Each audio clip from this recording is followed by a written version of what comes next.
guys, I just wanted to make this quick video because I've gotten a lot of questions about caring for your cardigan, so I wanted to make sure that I gathered the correct information before making this. And of course, I don't 100% guarantee that this is going to work. This is just what I found worked for me. So of course, if you've worked with yarn before and you have your methods of taking care of it and it works for you, do that. These are just my suggestions, of course, and ultimately it is up to you. How do you care for your sweater? So the good thing about acrylic yarn is that if you care for it in the right way, it lasts for years and years. Like it washes pretty well. And of course, you can just use your basic laundry supplies. It's a pretty low maintenance material.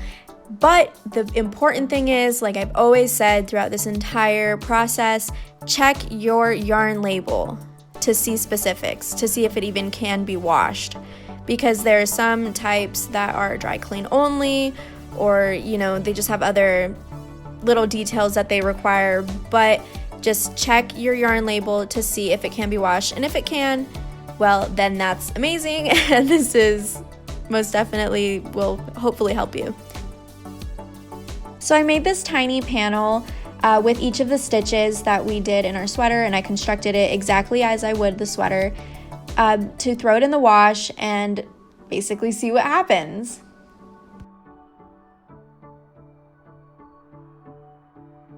A tip that I read online, and also something that I do here at home, is that when you have something delicate like this that could potentially stretch with friction, or if you simply throw it in with other clothes, you risk having it be pulled apart. You always want to put it in either a laundry bag or a pillowcase, or if your sweater is too big to fit in a king-size pillowcase, which is what I recommend, you can always take an old sheet and fashion a bag that way. Make a bag, a laundry bag out of that, and that's how you'll put it in. And basically what you want to do is you want to carefully fold your piece in a way, because you don't want to just shove it in. You want to fold your piece, and then when you're putting it in, gently slide it in and just situate it so that it won't move. And when you're making your knot, make sure that you don't do it at the very end, because then you risk the knot coming out. So make sure that the knot is secure. Obviously we want to air it out and then pull it tight so that it doesn't move, because basically it's what we don't want. No friction. In this house we do not stand friction because we don't want anything to potentially make our sweater stretch out in any way. So here's my actual sweater, and I'm just going to demonstrate how I would put it in a pillowcase, because that's what I'm using. Like I said, I recommend a king-size pillowcase because these sweaters are obviously oversized. And of course, if you see that your sweater can't be folded into a king size, I recommend, like I said, a sheet, fashioning your own bag, just something that will make sure that your sweater won't move or get any sort of friction. So basically, I'm just folding it in a way that it will fit inside of my king-size pillowcase. And a tip that I have for you is, please do not button up your sweater. I know that you're probably thinking, wait, but it's easier to fold it that way. Do not do it, because you risk having the buttons pull on your buttonholes and making them bigger, and that's what we don't want. We don't want any stretching, so don't do that. And here, of course, doing the same thing, how we're putting it in, situating it, making sure it's not going to move around, and making sure that our knot is not at the top, at the very end, because then we risk having it come undone in the washing.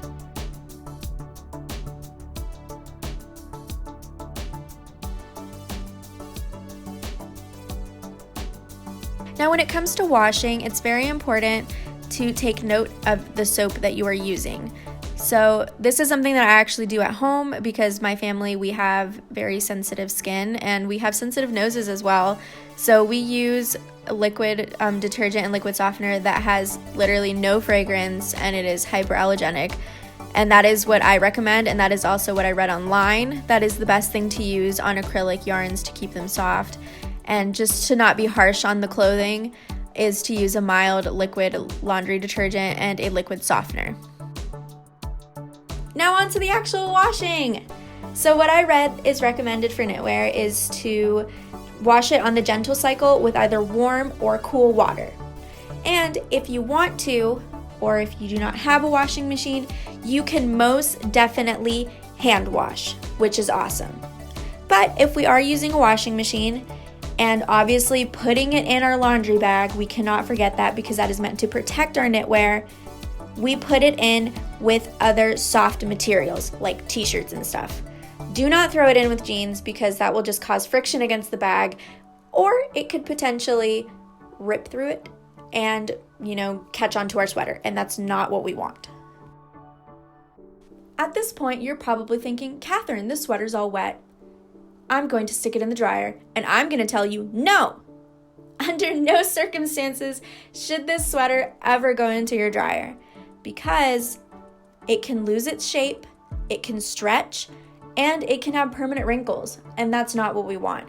So what we're gonna do is we're gonna pick a spot in our house and we're gonna lay it out flat to dry. And as we're taking it out and laying it out flat to dry, I have this plastic thing here just because it's kind of damp. Because the good thing is that acrylic dries really fast, which is awesome. But as we are laying it out flat to dry, we are going to reshape it. And also a last tip, if you are hand washing to get the water out, I recommend, pushing it out and pressing down on it. Do not twist your sweater. Just push it out until all the water gets out and then lay it out flat to dry. Thank you for following along with this video. I hope these tips help to give the best care to your cardigan. And like I said before, if you are an experienced knitter or have worked with yarn before and you have your tips, feel free to drop them below. We'd love to hear them. And remember to always treat people with kindness.